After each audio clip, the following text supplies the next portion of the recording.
wafdigan ku socday hay'adda UNDP ee geeka hadeeri magaalada Baydhabo ee xarunta gobolka Bay may hogaamiyay madaxa hay'adda UNDP in qaabilsan Soomaaliya Master Mason aqalka madaxtooyada ku meeldeerkan ee dawlad goboleedka Koonfur Galbeed ee Baydhabo wafdiga ma ka dhawaayay kulan kala weeladay madaxweynaha dawlad goboleedka Koonfur Galbeed mudane Cabdicasiis Xasan Maxamed lafta garan iyo xubno ku tirsan golaha wasiirada iyo agaasimaha guud ee madaxtooyada Koonfur Galbeed arrimo diirada la ka saaray inta kulanku soo socday may hayana amniga garsoorka horumarinta bulshada iyo qodobo kale oo muhiim ah oo hay'adda iyo ku kaalmay hay'adda dawlad goboleedka Koonfur Galbeed madaxa hay'adda UNDP ee Soomaaliya Master Mason oo koreen warbixin kooban ku bi walyaabo in qabsoomay sanadkii una dhaafnay 2019 sheegay anti wala taabado koriyo ku goobadeen qaybo kumid ah degmooyinka Koonfur Galbeed sanadkan iyo qorshe hayaan antiyo si lama jabaaran shaqada maynus amaanay walqabadka muddada sanadka haytay oo saxilka hay madaxweyne Cabdicasiis lafta garan soo goobadi arrimo amniga dhaqaalo reedin helisiinta horumarinta bulshada iyo dagaalka la ka cirib tirahay maleeshiyaadka al-shabaab maynus sheegay intii hay'adda iyo diyaaran ee sidii sanadkan cusub 2020 kordhii shaqadii ku hayaan deegaanada Koonfur Galbeed madaxweynaha dawlad goboleedka Koonfur Galbeed mudane Cabdicasiis Xasan Maxamed lafta garan yaang mahadnaqay dhammaan shaqaalaha hay'adda UNDP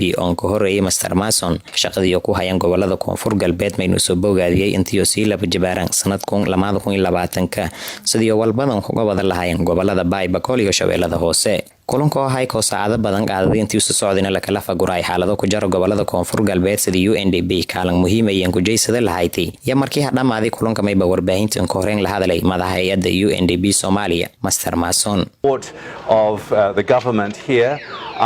I'm delighted to have been able to compliment President Laftagareen on his first year in office, a successful one where he has focused particularly on reconciliation and extending governance and good governance throughout the state. We very much look forward to supporting him in this, to establishing new districts and to generating and supporting rule of law and security in the state, and of course focusing on youth employment and women's employment. And I'm delighted. Ahmed Madoowe Nuno Maxamed wasiirka wasaaradda qorsheynta maalgashiga horumarinta dhaqaale dawlad goboleedka Koonfur Galbeed oo qayb ku hay shirkiyada warbaahinta dawladda ku warbi muhiimadda iyo waliba nuxurkiisa lahay shirka bismillaahir rahmaanir rahiim maanta waxa nagu soo boqday madaxtooyada Koonfur Galbeed madaxa UNDP oo iyo Wefdi hogaaminayo Mr Mason oo nagu soo boqday wuxuuna la kulmay madaxweynaha dawlad goboleedka Koonfur Galbeed mudane Cabdicasiis Xasan Maxamed lafta garan iyo golaha qaar kamid ah goliis wasiirada arrimo badan ayaa laga wada hadlay wuxuu ugu mahadceliyay Mr Mason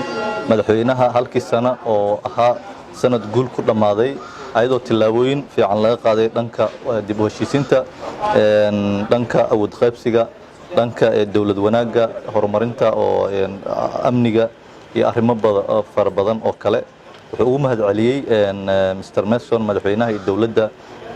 sida wanaagsan ee ula shaqeynaya UNTA iyo UNDP wuxuuna ballan qaaday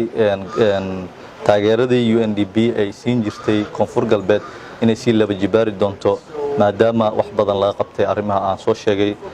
wax badan ay dhiman yihiin madaxweynaha aad ugu mahadceliyay wax qabadkooda wana soo dhaweeyay hadduu alla idma wada shaqeynta waa si socon doontaa aad u mahadsantiin assalaamu calaykum waraxmatullaahi wabarakaatuh Faisal Maxamed Isaaq warbaahinta dawladda Koonfur Galbeed Baydhabo